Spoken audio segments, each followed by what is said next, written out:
ኪራ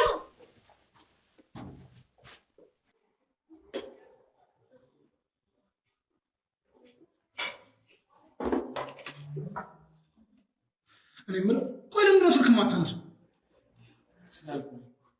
ምን ማለት ነው ስላልፈለግኩ? ኪራ ቆይ ስላንተ የሚያስብ ሰው ያለ አይመስልም ማለት ለምንድን ነው የምታስበው?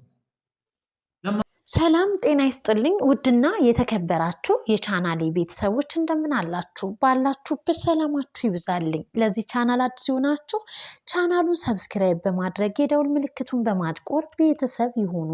ነባር ቤተሰቦች ደግሞ ላይክ ሼር በማድረግ አበረታቱኝ። ዛሬ ጽናት ድራማን በክፍል 63 ይዘን መተናል። እንግዲህ በክፍል 63 የናሆም እናት እንግዲህ ቀን ሌሊት ሳትል ልጅ መውለድ አለባችሁ በማለት ናሆምንና መራዊትን መቀመጫ አሳጥታቸዋለች ማለት ነው። እናም እንግዲህ ሌሊት በተኙበት ስልክ ትደውልና ለናሆም ናሆምም እንግዲህ ስልኩን ሲያነሳ እናቱ ነች። መራዊት እንዳትነሳበት ቀስ ብሎ እንግዲህ የስልክ ንግግሩን ከእናቱ ጋር ያደርጋል። እናም እንግዲህ ልጅ መውለድ አለባችሁ ነበረ ትዕዛዙ ማለት ነው። ናሆምም እንግዲህ አሁን ላይ ልጅ መውለድ እንደማይፈልግ ሲነግራትም ነበር ለእናትየዋ። መራዊት አይደለችም እሱ አይደለችም እኔ ነኝ ልጅ መውለድ የማልፈልገው አሁን ላይ ዝግጁ አይደለሁኝም ልጅ ለማምጣት ሲልም እንግዲህ ለእናትየዋ መልስ ይሰጣል። ይህንን እንግዲህ ከእንቅልፏ ነቅታ የስልክ ንግግር ሲያደርግ መራዊትም እያደመጠቻቸው ነበረ። በጣም በውስጧ በጣም ተከፍታለች መራዊት። ምክንያቱም እኔ እንግዲህ በእነሱ መሀል መግባት የለብኝም የሚልም ነገር ፈጥሮባታል። የስልክ ንግግሩን ካበቃ በኋላ እንግዲህ መራዊትም እላው ላይ ሂዳ ነበር ጥምጥም ያለችበት። ናሆምም እንግዲህ ሁሉን ነገር ስለሰማች አወሩ በዛ ጉዳይ ላይ። እናም እንግዲህ የናሆም ቤተሰቦች እንግዲህ የመራዊት የልብ ኬዝ ህመም እንዳለባት ማንም አያውቅም። ናሆም ግን እንግዲህ ፍቅሯን ከነ ሁለ ነገሯን የተቀበላትና አሁን ላይ ግን ትልቅ ቻሌንጅ ተፈጥሯል ማለት ነው በቤተሰብ ዘንድ። የናሆም ቤተሰቦች መራዊት የልብ ኬዝ እንዳለባት ታማሚ እንደሆነች ሲያውቁ ምን ይሆናል ምን ይፈጠራል የሚለውን ነገር እንግዲህ ወደፊት አብረን የምናይ ይሆናል። አሁን ላይ ግን መራዊት እጅግ በጣም ተጨንቃለች። እኔ በእናንተ መሀል መግባት አልፈልግም ስትልም ነበረ ለናሆም ማለት ነው። ናሆምም እንግዲህ ከነ ሁለ ነገሯ እንደወደዳትና ምንም አይነት ነገር ጥያቄ ምንም አይነት ነገር እንዳይፈጥርባትም ሲያበረታታትም ተመልክተናል ማለት ነው። ሆኖም ግን መራዊት በጣም ተቀይማለች። እንዴት አድርጌ ላስደስታት በማለትም ሀሳብ ገብቶታል ናሆም ማለት ነው። እናም እንግዲህ መራዊት በጣም እሱ ፊት እንግዲህ የተከፋች ላለማስመሰል ስትሳስቅም ነበረ። ከዛ በኋላ ግን መራዊት ለእናቷ ስልክ ደውላ ነበረ። ከእናቷም ጋር በስልክ ንግግር ሲያደርጉ በጣም እንደተከፋችና ለሰው እኔ በቃ ለሰው ምንም ደስታ የማልሰጥ ሰው ነኝ ስትልም ነበረ። እናቷም እንግዲህ ያው የልብ ኬዝ እንዳለባት ስለምታውቅ ምን ሆንሽ ልጄ ምን ነው እነ ኪራ አስከፉሽ እንደ ስትልም ነበር። ኧረ እኔ ምንም አላደረጉኝም እነ ኪራ እኔ በራሴ ጉዳይ ነው ስትልም ነበር። እስኪ እመጣለሁኝም ወደ አንቺ ስትላትም ነበረ ማለት ነው። ከሰኒም ጋር እንግዲህ ንግግር እያደረጉ እያወሩም እየተጨዋወቱም ነበረ። በእንደዛ እንዳለ እንግዲህ ጽናትና ኪራ ፍቅራቸውን እንግዲህ እያጧጧፉት ይገኛል። በመሀል ስልክ ይደወልና ይቀሰቅሳቸዋል። ስልኩም እንግዲህ የተደወለው ከአባቷ ነበርና በጣም ድንግጥ ብላ ጽናትዬ ወደ አባቷ እንግዲህ ስልክ ተደውሎ ሳታነሳው ሲዘጋ እሷ ስትደውል ነበረ። እናም እንግዲህ አባዬ እንዴት ነህ ደህና ነህ ኮይ ምን ነው በዚህ ሰዓት ደወልክ ስትለው ሰላም ልበልሽ ብዬ ነው በማለት እንግዲህ ስለ ትምህርቷም ሲጠይቋት ነበረ። ትምህርትም ጥሩ ነው እኔም ደህና ነኝ በማለት እንግዲህ ስልኳን ትዘጋለች ጽናትዬ ማለት ነው።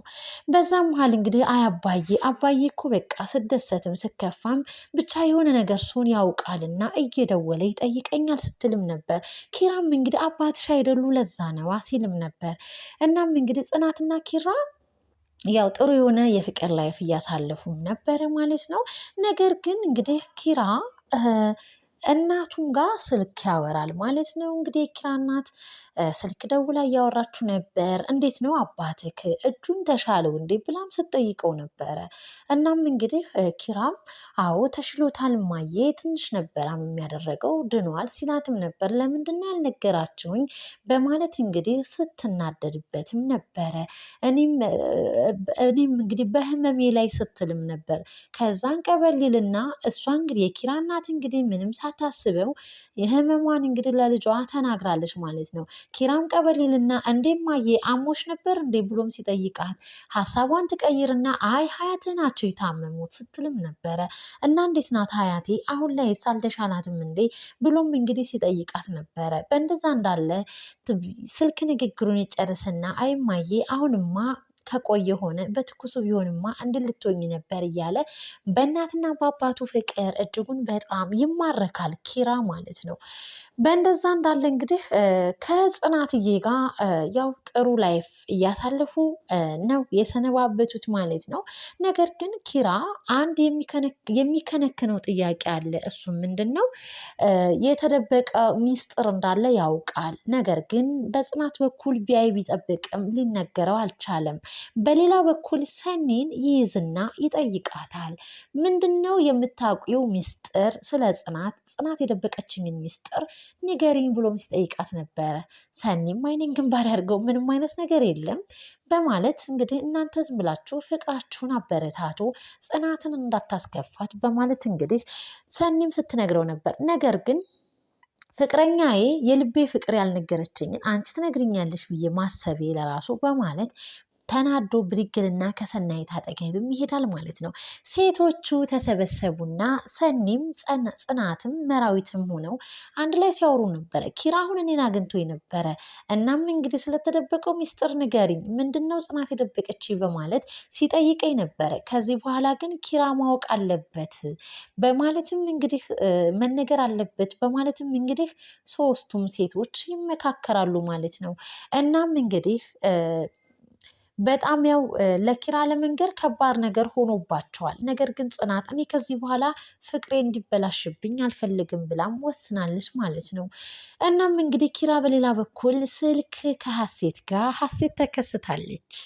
ሀሴት ስልክ ደውላ እህቷ እንደምታገባና ለሰርጉ መምጣት እንዳለበትም ሰርግ እየጠራችው እንደሆነም እንግዲህ ሲያወሩ ሰምተናል። እናም እንግዲህ በዛ መሀል ውስጥ ግን ይቅርታዬን ግን ተቀብለኸኛል ስትለውም ነበረ። ምንም እንኳን ያደረግሽው ነገር ቀላልና ጥሩ ነገር ባይሆንም ግን ይቅር ብዬሻለሁ ሲላትም ነበር። በዛ መሀል ጽናት ትከሰታለች። እናም እንግዲህ ኪራም እንግዲህ በቃ ደህና ሁኚ ሌላ ጊዜ እናወራለን ሀሴት ቻው ብሎ ስልኩን ይዘጋል። ጽናት እንግዲህ ታገለማምጠዋለች። ምን ነው ጽናትዬ እየቀናሽ ነው ወይ ሲላትም ነበር። እንደዛ አድርገሽ ከምትመለከችኝ እኮ ብትመችኝ ይሻላል በማለትም እንግዲህ ከጽናት ጋር ንግግር ሲያደርጉ ነበር። በዛ መሀል እንግዲህ ጽናት የቅናት ነገር ታይቶባታል ማለት ነው። ነገር ግን ያው ሰርግ ጠርታኝ ነው እህቷ ልታገባ ሰርግ እንድትመጣ እያለችኝ ሰርግ እየጠራች ነው በማለት እንግዲህ ከእሷ ጋር ያወራሉ ማለት ነው። እናም እንግዲህ ጽናትዬ በሌላ በኩል እንግዲህ በፊት የምታርፍበት ክላሷ ውስጥ ቁጭ ብላ እንግዲህ ስለዚህ ከክላሷ ጋር ስትነጋገር ነበረ። ሚስጥሬን ገበናዬን ደባቂ ስንቱን ነገር ችለሽኛል አንቺ ክላስ እያለች እንግዲህ ከክላሷ ጋር ንግግር እያደረገች ነበረ። ኪራ እንግዲህ ቢወጣ ቢገባ በየክላሱ ሲዞር ያጣታል። በስተመጨረሻም እንግዲህ ወደ እሷ ክላስ ነበር ያመራው። ጽናትዬ ከራሷ ጋር ንግግር ካረገች በኋላ ከኪራ አባት ጋር በስልክ ተደዋውላ ታወራለች። እናም እንግዲህ ሁሉ ነገር ሰላም እንደሆነ ኪራም ደህና እንደሆነ ትነግረዋለች። እናም አንድ ነገር እኔ ልጠይቆትና ላስቸግሮት ነው። ኪራ እውነቱን ማወቅ አለበት፣ ስለ እናቱ ህመም መናገር አለብኝ ስትልም ነበር። እናም ፍቃድ እፈልጋለሁኝ ብላ ፍቃድ እየጠየቀች እያለ ኪራ ድርስ ይልባትና ከጎኗ ቁጭ ብሎ ምንድነው የተደበቅኩት እውነት መናገር አለብሽ ንገሪኝ እያላት እንግዲህ ኪራ ጽናትን አጥብቆ ይዟት ነበረ። ጽናት ግን እኔ ምንም ነገር የለም በማለት እንግዲህ እንደተለመደው መደበቅ ጀመረች።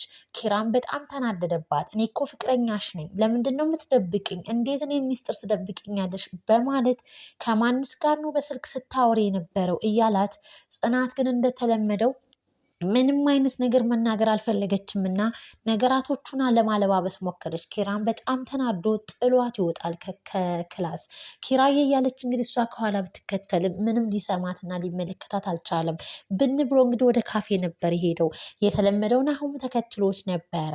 አንተ ምን ሆነህ ነው ስልክ ሲደወልልክ ማታነሳው? ምን ሆነህ ነው በማለት እንግዲህ ናሆም ሲጠይቀው ነበረ። ኪራም እንግዲህ በቃ በማለት የሆነውን ነገር እንግዲህ ጽናት የደበቀችውን ሚስጥርም እንግዲህ ሲነግረው ነበረ። በጣም ተናደዋል። እናም እንግዲህ እንደዚህ እያደረገችኝ እኮ ደግሞ የኔ ፍቅሯ እኮ ደግሞ ምንም አይቀንስም። እኔ በዚህ ሁኔታ እኮ ስጋት አለብኝ። አንድ ቀን ጥላኝ እንደምትሄድ ነው ውስጥ የሚነግረኝ እያለም ነው ኪራ።